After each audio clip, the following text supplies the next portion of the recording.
Hello and welcome viewers to yet another episode of Inside the Dressing Room powered by Extreme. Ahead of the crucial series decider against Sri Lanka, we have got our regular guest Abid Sami. Hi Abid, how are you? Thank you so much, Atif bhai. It's been a long since we did a show together. Good to see you back. Thank you. Abid, first let's go back to business. How do you see Bangladesh's chances in this match? Particularly this particular venue, Dambulla, it has been one of the prominent run-scoring venues at Sri Lanka. But considering the weather condition, this rain can be a false rain can be responsible for a evenly balanced result or something. But I hope Bangladesh has got the momentum in the previous match, and the way they came back, the way they played smarter cricket on the previous occasion. I think they can capitalize on the momentum and grab the best possible outcome from it. But still, rain can interrupt a lot as far as the weather prediction is concerned. But I hope if there is a match on, Bangladesh has to give their best possible fight and has to execute their plans well. সব মশার বিরুদ্ধে সুরক্ষা দিতে এলো Bashundhara extreme aerosol মশার বিরুদ্ধে extreme সুরক্ষা I mean, yes, in the last match, Bangladesh did win the game. But don't you feel that if they want to capitalize the momentum, the biggest concern of area is their batting, because they could not get 280, which was quite possible at one. It was looking at one stage that they could reach 280 or above in the last game. And in Dambulla's wicket, particularly in Dambulla's wicket, which is a very run-scoring wicket. Here, if the batsmen don't translate their starts into a big score, then they might have a big problem, because this wicket is not like the wicket they played, Colombo wicket. Atif bhai, it has been a regular and consistent thing that Bangladesh having collapse after a wicket gets down. Suppose on the previous occasion when Bangladesh played against New Zealand in the Champions Trophy, suddenly they were 106 for 2, then 106 for 6 or something, 108 for 6. On the previous occasion against India, 1 for 1, 2 for 2, 9 for 3, 18 for 4, 35 for 5, something like that. Against West Indies, common scenario was 53 for 1, suddenly it's 55 for 4 or 5. So currently it has been a common scenario for Bangladesh, one batsman getting out and others are following them in a quick interval or in a quick succession of time.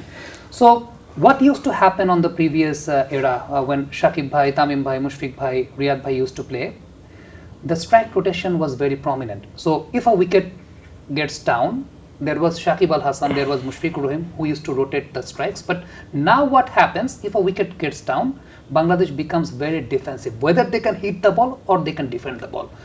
I can give you some stats regarding during 2012 to 2019, the strike rotation percentage of Shakib Al Hasan used to be 55%.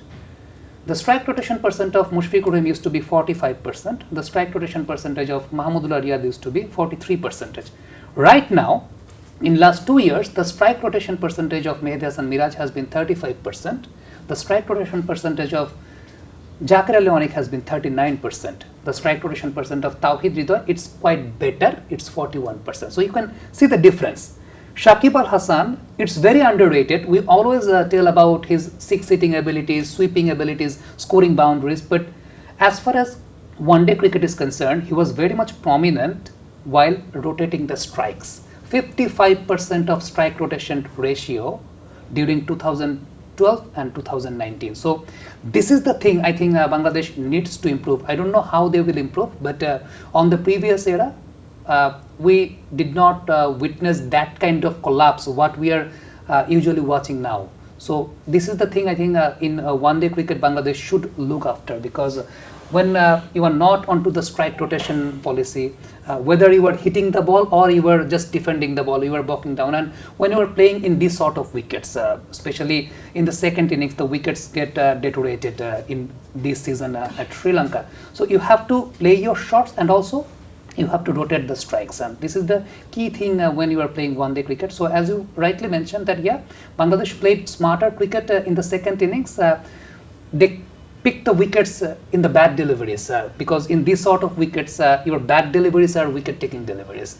They maintained the good deliveries while keeping the pressure to the Sri Lankans, but they purchased wickets on the bad deliveries. You can easily see Hasaranga in a short pitch delivery, he just tried to whip the ball, but the ball got low and he got out in the mid-on region. And also I can remember of Kamindu Mendes, the ball was, the length was pulled very back, and he just flicked the ball and caught in the mid-wicket region. So in this sort of wickets, your back deliveries are wicket-taking deliveries. So in that sort of wicket, in the Colombo wicket. In the Colombo, and also in the Dambulla in the second innings, because I have seen on the previous occasions when matches were played in Dambulla during June and July, team batting first, they own maximum number of matches. Maybe they have won on 5 occasions out of 7. So this is the thing that you have to consider in which season the match is being played. So during June and July, the wicket gets deteriorated in the second innings. So team batting first, they have the higher chance to win at Sri Lanka. So this is another thing. History says at Dambulla, chasing is very much prominent. Teams who have chased, they have won maximum number of times. But considering the fact during June and July, teams who have batted first, they have won maximum number of matches. So I think Bangladesh will keep that particular stat also in mind, but they have to bat according to their plan and strike rotation, which is the most important thing. I can assure you, both the openers, they will have a flying start. They will reach Bangladesh in a stable position, but after that, what the disaster happened on the previous occasions, last 6-7 matches, if you see the stats, the middle order was not consistent enough to capitalize the momentum what the openers gave. Yeah, and there might be changes here because Najmul Shanto is still not sure whether he can play or not. He might have to give the medical test before fitness test to make him available for the last ODI, and if that is the case, probably Rahim Sheikh is going to come. One thing that I want to ask you is that I was seeing some of you are very prominent in the social media with a lot of analysis and things like that you cannot try to defend Hasaranga. Yeah. I mean, that was your show on some analysis, and you wanted to express that if you try to defend him, then it's going to be a big problem. And that happened in the opening game. But in the second game, that was not the case, that they were a bit more relaxed, more approach was changed. Do you think that this kind of changing in approach is required now and then in ODI cricket? I mean, in this wicket, there might be changes that you have to apply the way it needed to be. Atif, preparation and homework is very important, and that's where the team analysts, the team management, they work all together. I was having a conversation with Mr. Devraj Raut, the India A team analyst, that Indian team, they are very much prominent while playing Hasaranga. Hasaranga, he has given tough times to the Australians, to the South Africans, to the New Zealanders, but India has played, historically, India has played Hasaranga well. So I asked to Devraj Raut that what's the recipe to play Hasaranga? So he mentioned, as he was a part of the Bangalore team in the IPL, and also Hasaranga plays there, and Virat Kohli is also part of Bangalore team. So first of all, it's difficult to pick his googlies because both the release are quite similar. When he's bowling the leg spin and when he's bowling the googlies, that's quite similar. So what Virat Kohli used to do, and he does, that he predicts each and every delivery as of the googly. He thinks that, okay, he's going to bowl me the googly. So he thinks he's bowling the googly. So he assumes that Hasaranga is going to bowl the googlies, and they do not withdraw themselves to play their shots against Hasaranga because his release is quite low, his releasing point is very low, so it has high chance the ball gets low. So ultimately, when you are balking down and going to defend, and his length is not his stock length is not like 4 to 5 meters away from the batsman, his stock length is 3 to 4 meters from the batsman. So you have high chance to get LBW, to get bowled if the ball deviates a lot. So it's better to play your natural shots, it's better to take risks against him, it's better to play across the line. So sometimes cricket is a very perfect game, but sometimes you have to play it in an imperfect way. So when you are facing Hasaranga, you have to play your game in some imperfect ways. So that's why what I mentioned, and you can remember on the previous match there was a stint where Bangladesh did not get a boundary in 7 41 deliveries. 41 deliveries. 41 or 42 deliveries. Exactly. Suddenly, Hasaranga. 7 overs. So I'm the Exactly. 7 years. Exactly. 41 deliveries, and it was displayed beside the scorecard. And suddenly, Mehdi Hasan Miraj swept the ball away towards mid wicket for a boundary. So you have to show the courage against that particular bowler, who is quite not that usual kind of leg spinner. He's quite different. His release point is different. His releasing angles are different. So you have to play in an imperfect way to deal.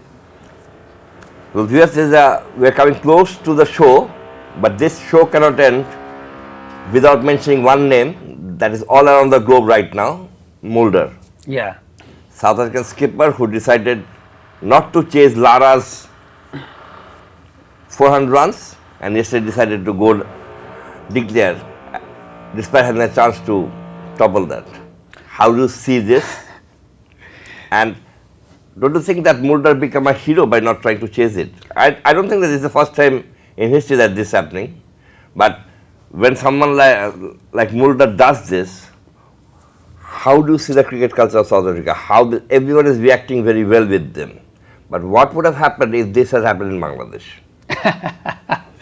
Atif bhai, I think it's a self-realization from Mulder that 400 runs and which has been set by the great Brian Charles Lara, and that particular record should be shared, or that particular record should be overshadowed by someone else, which you will feel comfortable to share with Lara.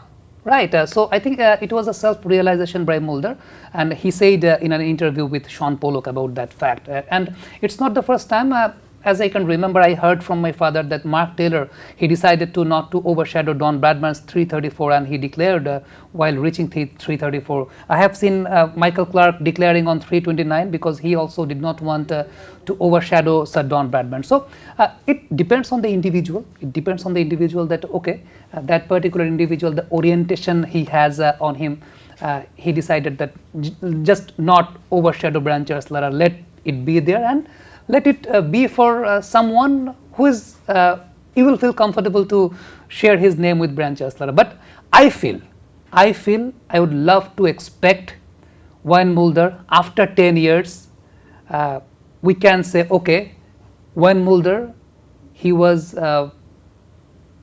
decent enough to not to surpass Brian Charles Lara, but he's such a cricketer, he's such a great cricketer who should have done that. I hope after 10 years, when Mulder will do something like Kumar Sangakkara, like Mahela Jayawardene, like Virender Sehwag, Matthew Hayden, he will be one of the greatest cricketers ever.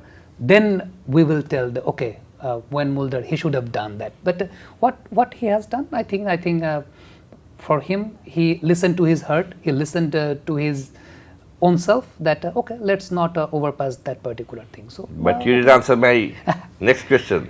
What would have happened if a Bangladeshi cricketer did this thing? I mean, what blast would have been in the social media if a Bangladeshi cricketer did this? I think there could have lots of perceptions. Some people could say that, he has shown some decency, but it's a publicity stance or something. Some people would say, he has done the right thing. Some people would say, no, why he has done that? It was a matter of pride and dignity to Bangladesh or something like that. I think it could have different perceptions from different people, but I think the maximum perceptions would have been negative, not positive. Yeah, I was saying somewhere that he would have been asked by the ACU to come and again bat in front of them like they did with one of the players. Thanks, Sami. Thank you so much, Adib bhai. Viewers, this is what we all have. This is what we had for Inside the Dressing Room, powered by Extreme, ahead of the third ODI against Sri Lanka that is scheduled after a couple of hours. We will be back with another show and with our own Sami in the coming days. Thank you. For more updates, follow us on Facebook, subscribe our YouTube channel, get the latest update on www.daily-sun.com.